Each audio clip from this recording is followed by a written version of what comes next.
Hi and welcome back to my channel, and if you're new, hi and welcome to my channel. We're continuing with the rising sign readings for the month ahead, and yes, we're already in September. I'm a little late with my readings because I've got a bit distracted with other things.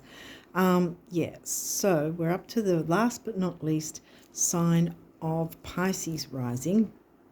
And I like to say a little bit about the headlines of what's going on astrologically in the skies at the moment.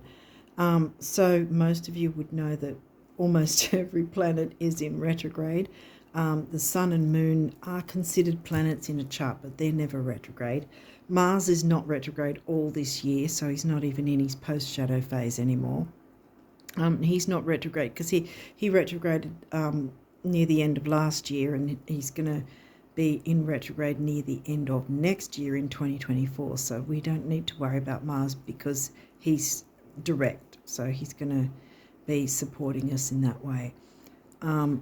So anyway, we've got Neptune and Chiron in Pisces, Saturn in Aquarius, Pluto in Sag, Mercury's in Leo, Jupiter's in Aries, and Uranus is also in Aries, all retrograde.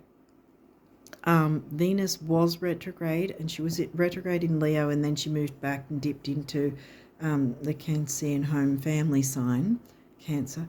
I'm not sure if she's out of Cancer yet or not, but in any case, she's either back in Leo again, but she's now stationed direct. So that means she's in her post-shadow phase, and my calculations, I calculate it to be early October. She'll be completely out of her post-shadow and completely direct by then. So if she's still in the sign of Cancer, she'll be moving into Leo anyway, because she's now moving forward again from our perspective here on Earth. So the thing I got a bit mixed up with, though, was because the last couple of months I was sort of mentioning that I didn't think the eclipses were until later this year, like near the end of this year, but I mixed it up because it's actually Jupiter's going to be stationing direct right at 30th of December, right at the end of the year. And the eclipses are happening next month in October. And we're going to first have the solar new moon eclipse in Virgo around the 14th of October, I think. And then 2 weeks later, around the 28th of October, will be the lunar full moon eclipse, and that'll be in the sign of Aries. What else do I need to say? We mentioned Mars already. Okay, so yeah, the reason I'm mentioning the eclipses is, if you don't already know, we're already in the doorway of the eclipses, because they have like at least a 3-month pre-shadow and post-shadow after the actual eclipse time frame, so that you'll feel the energies at least 3 months either side of it as well. So we're well and truly in the doorway, and have been for at least a month. So yeah, sorry about that mix up, but yeah. Anyway, so with the eclipses, they can be pretty powerful, and we really want to be on the good side of the eclipses, so to speak, which means we have to often be brutally honest about what is going on with us and what we're perhaps hanging on to that's no good for us, whether that's a situation, a dynamic, a relationship, whatever's going on, or even a perspective, because, the retrogrades are showing us to change our perspective and look into things more. So with the eclipses, if we're hanging on to something for dear life, pretty much, refusing to let go, or we're avoiding something and ignoring something, if we're brutally honest with ourselves, we really need to work through it. Well, when the eclipses turn up and they see that we're not doing the work, that's when the carpet's pulled from under us, because the eclipses, if you could imagine them as entities, they'd be coming along saying, well, if you're not going to do the work, I'll do it for you. Because the whole point isn't to then the energies of the eclipses and the retrogrades aren't here to punish us. They're here to propel us forward, to improve our lives and have a better quality of life, for ourselves and others. That's the whole point to all of these energies, and working with them in that way will help us and others, and so we don't need to fear them. If we have a basic idea of how to work with them and see what information is coming through and what topics are brought up for us, then that's going to help us out greatly, so we're not going to be on the wrong side of them. With the retrogrades, we're always, most people would recognise that Mercury is the most famous, I guess, of all of them, so to speak, because most people talk about Mercury retrograde. But what they're saying is, now it's Mercury retrograde, don't sign contracts, don't get into relationships or business partnerships, don't buy anything new.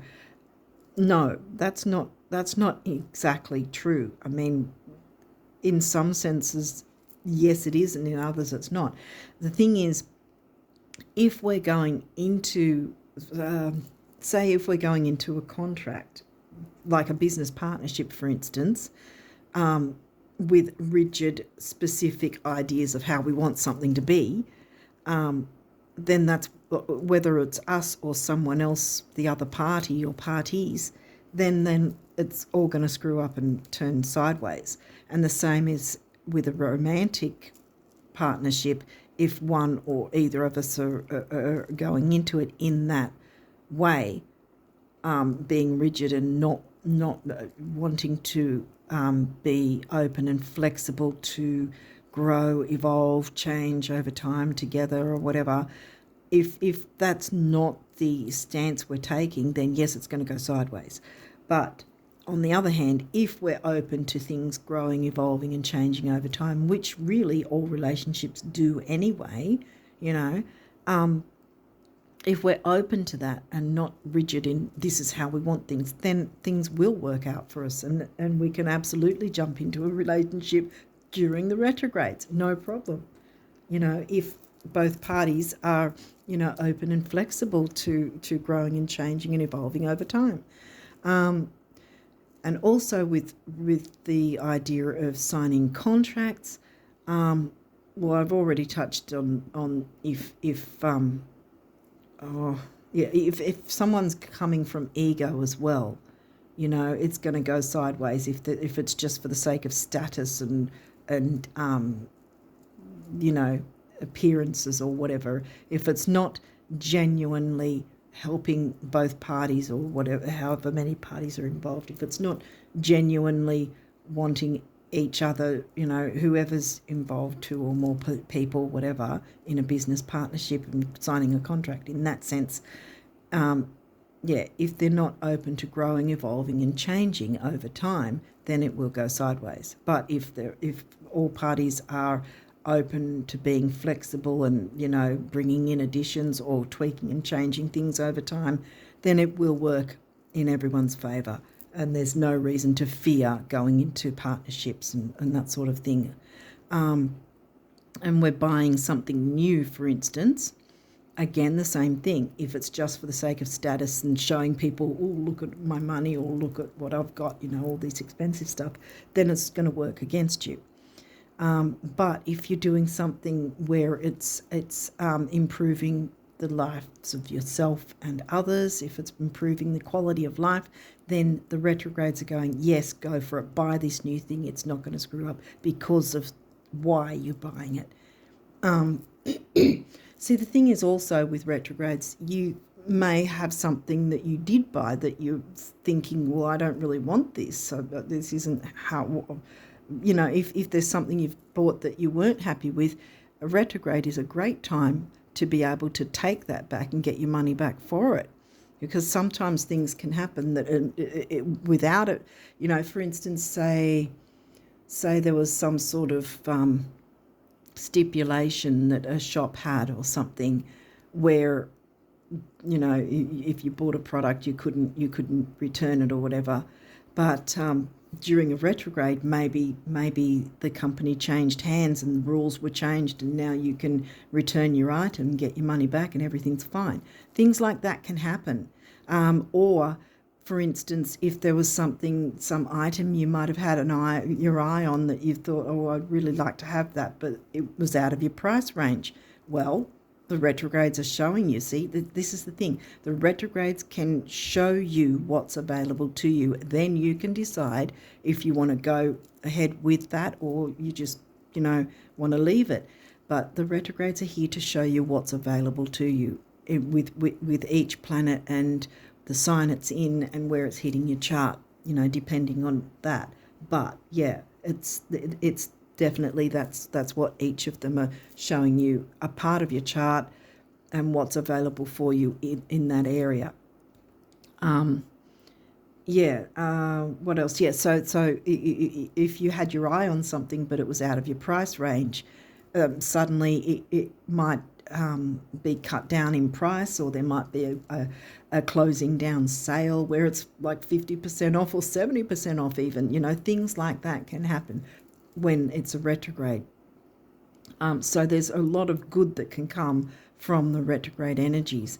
And again, it's all about propelling you forward, helping you and others to have a better quality of life. It's not about punishing. The energies, this is the whole thing, the energies of the retrogrades and the eclipses. Again, it's not entities that are thinking logically. It's going by energies. So it's showing you the energies of things that are available to you, and whether you decide to take that up or not is then your choice. But if you're open to allowing yourself to see what's available, or for the eclipses to show you what you might need to work through or stop ignoring or whatever, then at least even if you're open to it, that's working well with those energies, and it's going to be far less painful, and things will work in your favour if you're working with the energies that way and being more open to seeing what's available, and with the idea of genuinely wanting to improve your life and perhaps that of others that you care about that might be involved in any way too. Did I need to say anything else?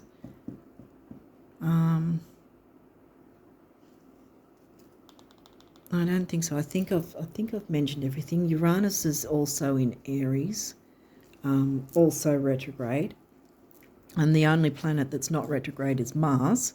I did mention that already, so I'm repeating myself. Okay, so we'll jump into the reading, see what the rest of September has got left for you guys. Leo, 6th house, isn't it? Yeah. Leo is the sign covering the Virgo themes of 6th house. So health, duty, service of 6th house covered by the happy-go-lucky sign of Leo. I know Sag is also considered a happy-go-lucky sign. Leo and Sag pretty much. Mercury rules Virgo and Gemini, and Mercury is retrograde in Leo. So arguably the easiest. Pluto's retrograde. But again, it doesn't mean, when the planets are retrograde, it doesn't mean you can't move forward with all this. It's just that be aware that things can still, be topsy-turvy, or, we've got Mercury in here, emails, communication. Be sure that you've sent them properly, or you've written the wording right or whatever, because things can get misconstrued or whatever as well with that. But if you've got a general idea of how to work with the retrogrades, then you're more open to the energies, and therefore it's not going to be so jarring or confusing, because you're already ahead of the game, so to speak, if that makes sense. Pluto, the Phoenix rising, can still happen with Pluto retrograde. Eris. Ooh, okay. Eris is an asteroid. Eris is the street fighter, speaking up, speaking out, the activist. You don't have many of these cards, actually. So, straight up, there's something about communication for sure. and speaking up and speaking out.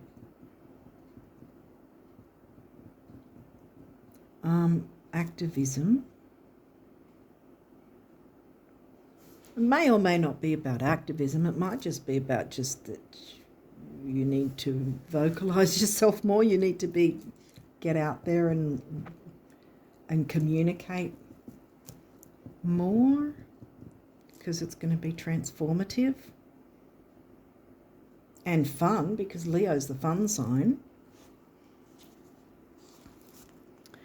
Third house, Gemini themes of communication, siblings, quick local trips, local neighbourhood. Here we go.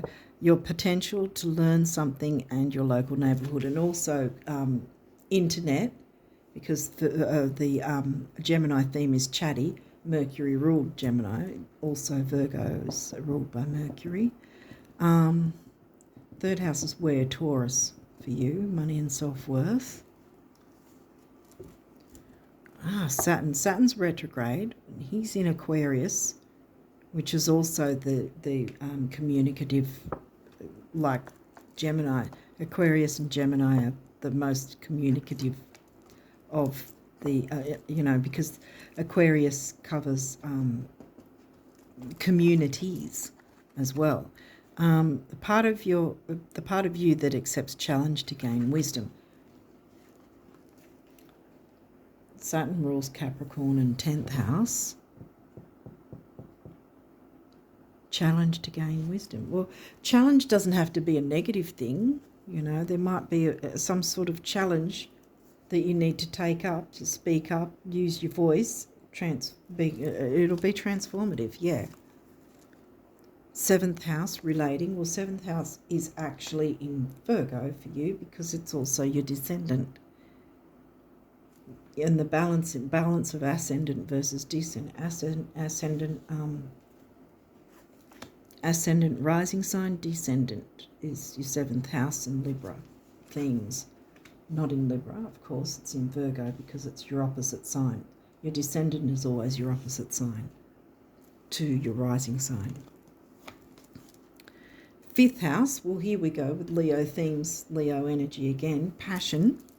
Yeah, so speaking up about what you're passionate about, because that's the thing too about activism. It doesn't have to be all negative things. Where's 5th for you? That's covered by the sign of the Cancer sign, home and family.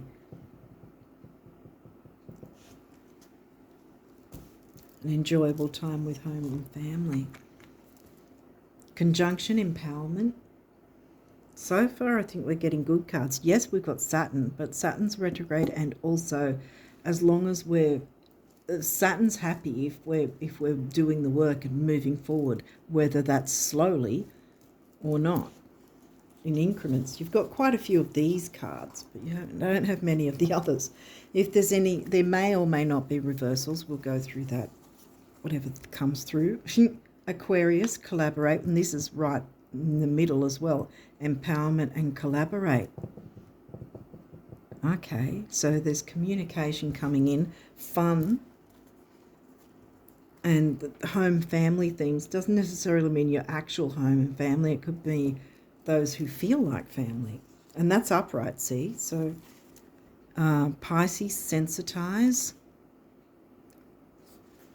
That's in reverse.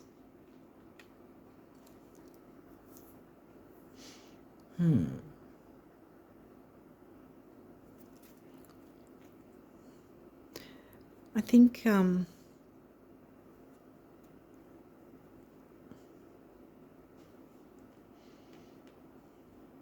your Pisces rising, so Cancer and Pisces, particularly those two water signs, can be a bit sensitive.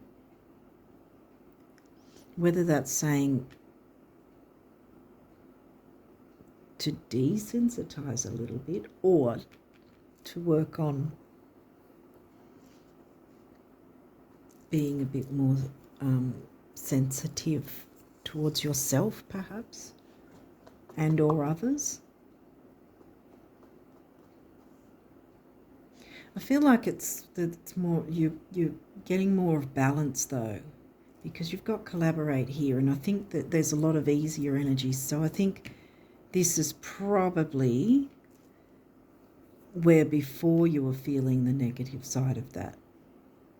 And I think the rest of September is going to have a balance of that, so that you're not overly sensitive or underly sensitive, if that makes sense. Okay, messages, Mercury. Well, he's retrograde in Leo, so I think that's straight away telling me it's a reiteration of the retrograde energies. Because Mercury, again, rules Gemini third house themes. Gemini's in your fourth, hasn't come through at this point though. But yeah, Mercury, communication, definitely. You can still have good communication through a Mercury retrograde. Okay, you want this card in reverse because this is difficult energy when it's upright. Square, semi-square, quincunx, tension. There's no tension, so there's nothing to worry about by the looks of it. It's going to be easy energy. See, this is also an aspect, and it says empowerment. Pallas Athena, think. So see how Mercury's about thinking and communication. You know, the air aspect in tarot, air swords, thinking, and this is upright. You know, weighing up the pros and cons. She's an asteroid like Eris. About maybe weighing up the pros and cons about not being overly sensitive and going with the flow, because it will be empowering to collaborate with others. Solar flares, activate. So yeah, you're needing to get active and communicate with others and collaborate. Virgo, digest. See, this is upright. So yeah, digest the energies, because I think this is going to be a good month for you guys. And what else? Saturn again, Saturn structure. See, it's upright even though Saturn's in retrograde. So Saturn likes things to be, you know, to perhaps go slow and methodical to a degree. This says activate. So there's also, you know, activity needing to happen, and, you know, it's still moving forward. And I think with the idea of Saturn taking things slow, maybe you felt like things weren't moving for a while, or it was sort of difficult to move forward for a bit. But I think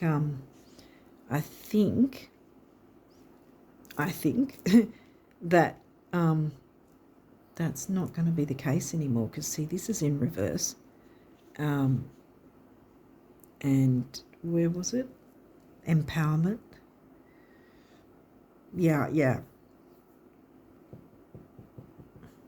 You've got easy energies here. I think it's going to be, I think it's going to be an empowering month for you and whoever you're involved with that you're going to be collaborating with, because there's all these fun 5th house and Leo themes going on, and enjoyment. I think Pluto's specifically about trying to show you that transformation, and Phoenix rising energies are coming through. Speak up, play your part in the collaboration. Lots of communication and activity going on, and it's going to be good. It's going to be easy, and see, they're having fun on that ride there. And I think that's exactly how it's going to, and you're going to be relating to others in a really easygoing, really good way. That's easy to digest. There you go, yeah. Okay, so Pisces rises. What numerology wants to come through for you guys for September?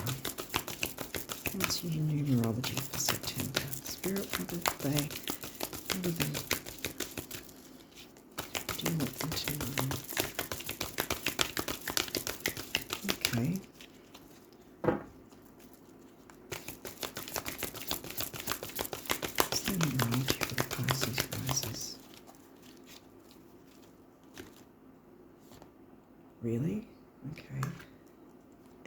Okay. Oh, gosh. All right, there's quite a few of these. Let's have a look at what came through. Creativity, solar plexus, 3, action activity, communication, Mercury, bam. Did I miss anything? No. Leadership, wow. And we've got the sacral there and the heart chakra. 8, stability and money. 1 is personal power and emotional vitality. And that comes to a 9, which is big beginnings, big endings, and spirituality. Yay. Yeah, see? Oh, love, throat chakra. 6, temporary opportunity. Doesn't mean it'll never come back, but it's here now. Grab a hold of it and run with it. Empower yourself and others is what I'm getting. Keeping that open. Patience, yeah, because Saturn, remember Saturn likes you to have patience, and this is the sacral chakra, I think, with the creativity. 2 is the relationship number, relating to others. We had relating coming through before in the 7th house, if you're Virgo in the 7th, of duty, service, relating altogether. Karmic completion doesn't mean things are over. It just means one cycle finishes while another starts. See, whatever might have been difficult is no longer difficult. It's that energy is going. If it's not completely gone, it's about to dissipate. It's about to go. It's going, if that makes sense. And you've got your base chakra again, self-worth. We did one before with emotional vitality and personal power. And 0, again, is the karmic completion, as well. That here. Parenting. Well, sometimes we have to parent ourselves as well. Solar plexus, throat chakra, temporary opportunity, action activity, and communication again. 6 and 3 is 9. Big beginnings, big endings, and spirituality. And it doesn't mean big beginnings and big endings. I mean, we're always having endings and beginnings all the time. That's why we always have a new moon and a full moon every single month. There's always a beginning and there's always an ending and there's always a beginning again and so on and so forth. Time out. Okay, well, we've got crown chakra and solar plexus. What does time out tell me? Take time out for yourself, away from any negative energies, to fill yourself up and be able to have that energy to do these collaborations. Yeah, I think that's what it's saying. We can't always be go, go, go all the time. And you can accomplish more by giving yourself that bit of self-care, even if it's in between times, perhaps even. But make some time for you so that you've filled your cup and you can be there, 100% for any collaborations that are coming along for you. Because all that negative energy isn't happening anymore. 3, we covered that again. With the action, activity, and communication. Communication with the Mercury came through quite a bit. 7 is the mind and creativity, again with the thinking and the communication. 3 and 7 is 1. We've got 1 again, emotional vitality and personal power. And then personal growth. 7, emotional, mind and creativity, emotional power and personal power. Emotional vitality and personal power was the 1, if that makes sense. Put you there. Got them all over the place. My Virgo's sort of going, ah. All right, so now we'll look at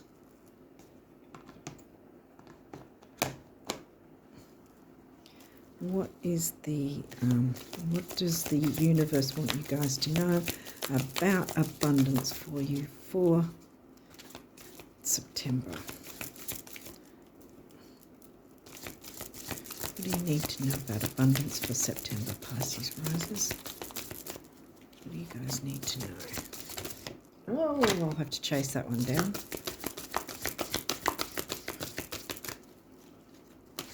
Is there any other cards? Yep. Right, that one.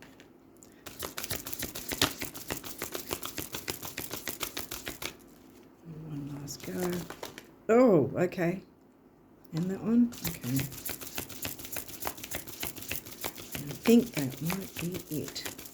I'll just have to chase that one that flew across the floor. Where did it go? Okay.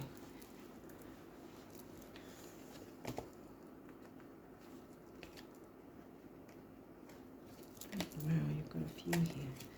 Alrighty. Okay.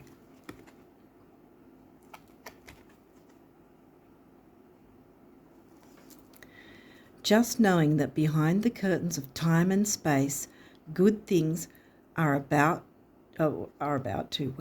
now happening for you that will soon spill into your life is enough to make good things start happening for you. Always know this because they are. So happy for you, the universe. Yeah, so they're about to. They're coming in. This energy isn't like next year, it's now.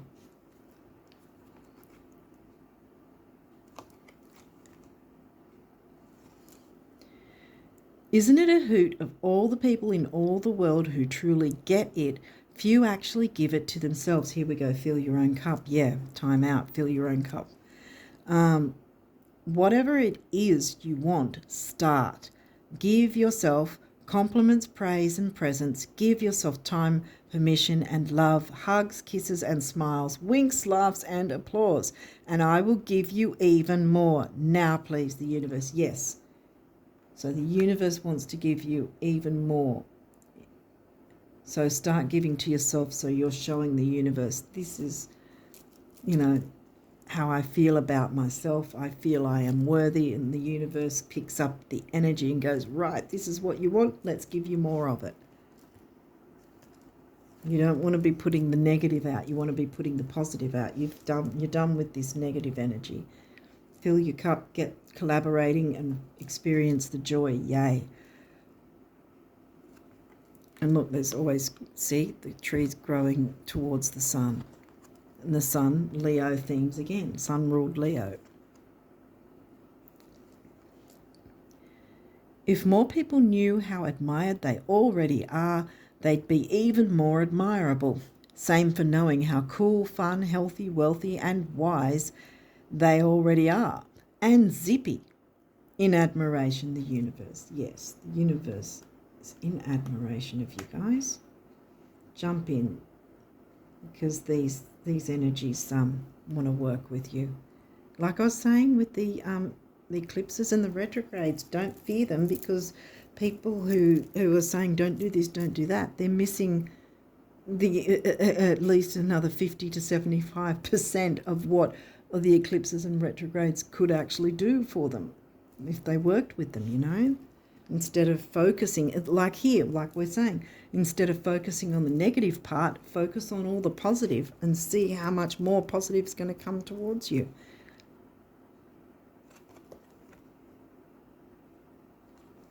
No matter how much money or love you've made or lost, you can still make more.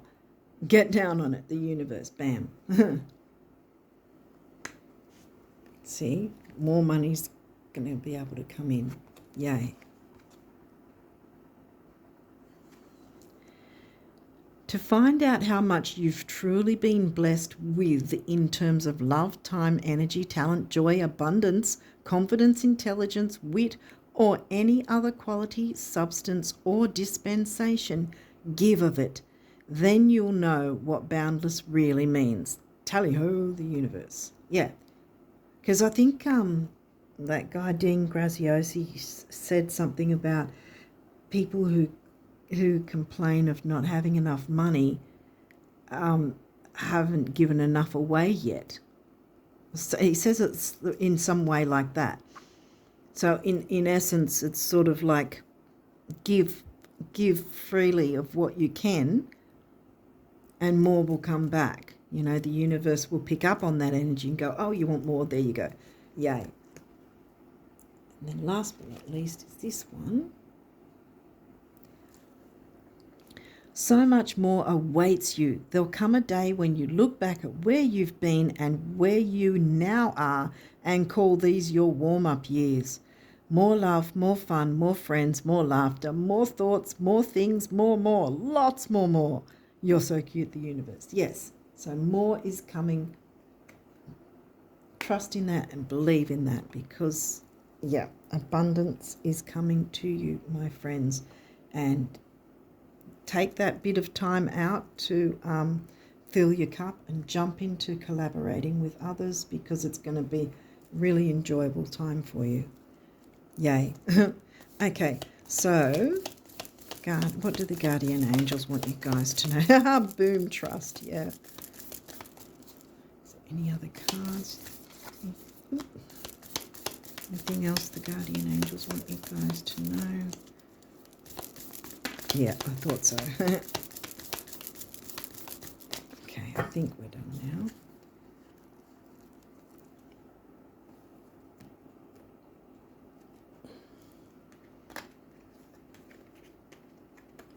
Okay, so what do we have here? Invitation.